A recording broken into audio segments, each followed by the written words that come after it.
Alors le musée, c'est à la fois la conservation bien sûr de toutes les machines textiles qui ont été récoltées par l'association des Amis du Musée,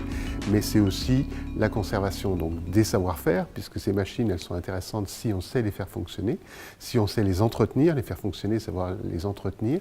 et du coup pour les faire fonctionner et les entretenir, autant aussi faire du tissu, fabriquer du tissu, comme ça c'est le meilleur moyen de savoir si on sait travailler avec ces machines et si on sait les entretenir, et donc c'est ce qu'on a commencé à entreprendre ici dans ce musée avec l'association des Amis du Musée. Exactement, donc ils sont venus à la fois former les guides, former le personnel, on essaye tous de se former, il y en a un qui est plus particulièrement formé que les autres, qui est technicien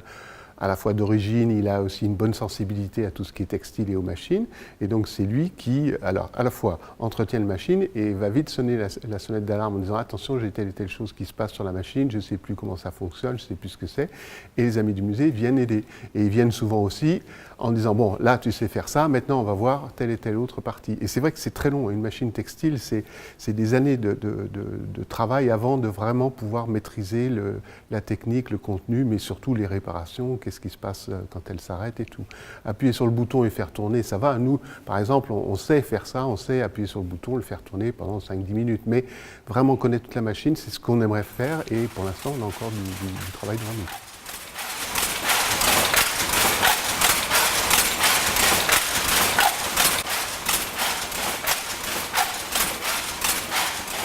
Voilà, donc les nouveautés, c'est d'arriver à finir les 30 mètres de tissu qu'on a fait avec, enfin qui a été fait en collaboration avec Tissage Qatar, qui nous a à la fois fait le dessin, qui nous a fait l'ensouple et qu'on a mis sur la machine. Et donc là maintenant, on a produit ces 30 mètres et donc on va transformer ce tissu en tablier, en serviette, en tout ce qui peut justement servir, enfin tous les produits qu'on peut faire à partir de ce tissu. Et ensuite, l'idée c'est justement de repartir sur un autre tissu, qui sera peut-être sans doute du Vichy, du jacquard, et de faire tourner une autre machine, cette fois sur du tissu, enfin du tissu en laine, parce que c'est quand même beaucoup plus la spécialité ici de la maison et la spécialité aussi du travail des machines. Donc du coup, on aura deux petites productions qui permettront d'illustrer le savoir-faire des gens du textile de Lavelanet. En gros, Maïté Bru, elle travaille ici sur tout ce qui est tapisserie. Donc elle fait à la fois une petite production de tapisserie et elle aide beaucoup sur tout ce qui est à la fois visite guidée et justement atelier de tapisserie avec aussi bien des enfants que des adultes. Ça, c'est des choses qu'elle propose. Et elle travaille ici certains après-midi pour pouvoir faire justement des ateliers pédagogiques auprès du public.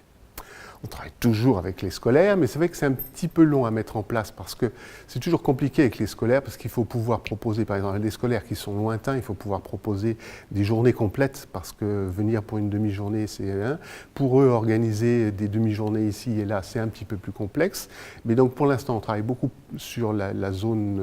autour de Lavelanet pour commencer à faire des classes et faire